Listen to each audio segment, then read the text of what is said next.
तर चला आजची रेसिपी आहे चटपटीत अशी भेंडी।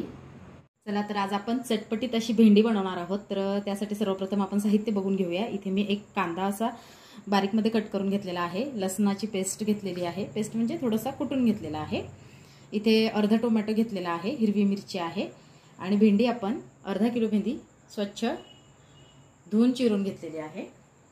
आता इथे गॅसवर आपण कढई चढवून घेणार आहोत।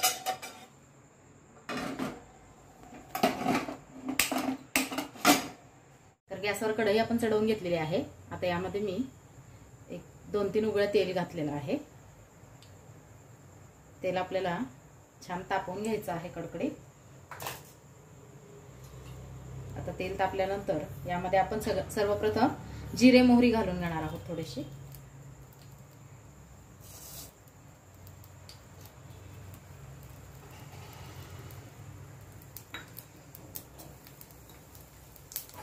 जिरे मोहरी आपलं छान तडतडलं की लगेच आपल्याला हा हिरवी मिरची आणि कांदा घालून घ्यायचा आहे।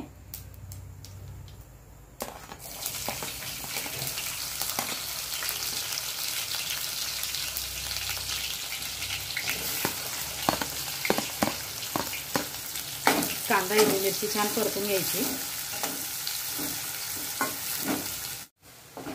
कांदा आपला छान परतून झाला आहे। आता यामध्ये आपण हा कुटलेला लसूण घालून घेणार आहोत।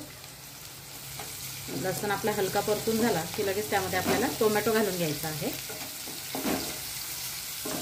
आणि टोमॅटोचं पाणी फुटेपर्यंत याला छान असा शिजवून घ्यायचा यामध्ये।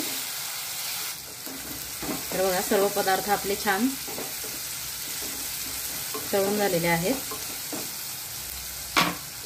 त्यामध्ये आपण ही चिरलेली भेंडी घालून घेणार आहोत आणि त्यानंतर यात काही कोरडे मसाले सुद्धा आपल्याला घालायचे आहेत, सुके मसाले।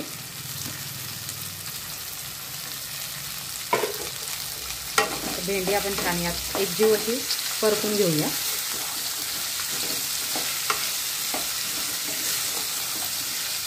आता त्यानंतर यामध्ये आपण अर्धा चमचा इतकी हळद घालणार आहोत। 1 चमचाभर इतकं लाल तिखट घालायचं आहे। थोडासा गरम मसाला आणि 1 चमचाभर इतकं मी इथे चाट मसाल्याचा वापर करते आहे। तुमच्याकडे चाट मसाला नसेल तर सर्वात शेवटी भेंडी शिजत आल्यानंतर थोडंसं लिंबू पिळलं तरी चालतंय। त्यात चवीनुसार मीठ घालून घेऊया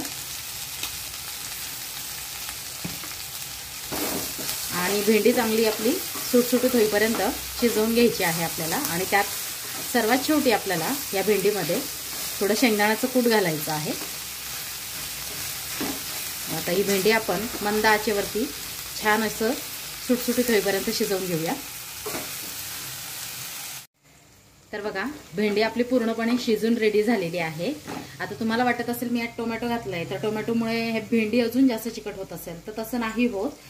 टोमॅटो छान परतून घ्यायचा आणि त्यानंतर मी तेवढ्यासाठीच तुम्हाला सांगितलं की यामध्ये एकतर 1 चमचाभर इतका चाट मसाला घालायचा किंवा मग भेंडी पूर्ण शिजल्यानंतर यात अर्धा लिंबू जरी पिळला तरी यातला जो चिकटपणा आहे तो पूर्णपणे निघून जातो। तुम्ही बघू शकता आपली भेंडी अगदी सुटसुटीत झालेली आहे। आता यामध्ये मी सर्वात शेवटी अर्धा वाटी शेंगदाण्याचं कूट घातलेलं आहे, थोडं जाडं भरडं असं। आता याला आपण पुन्हा मंद आचेवर 5 मिनिटं होऊ देणार आहोत आणि आपली भेंडी अतिशय चटपटीत अशी भेंडी ही रेडी आहे।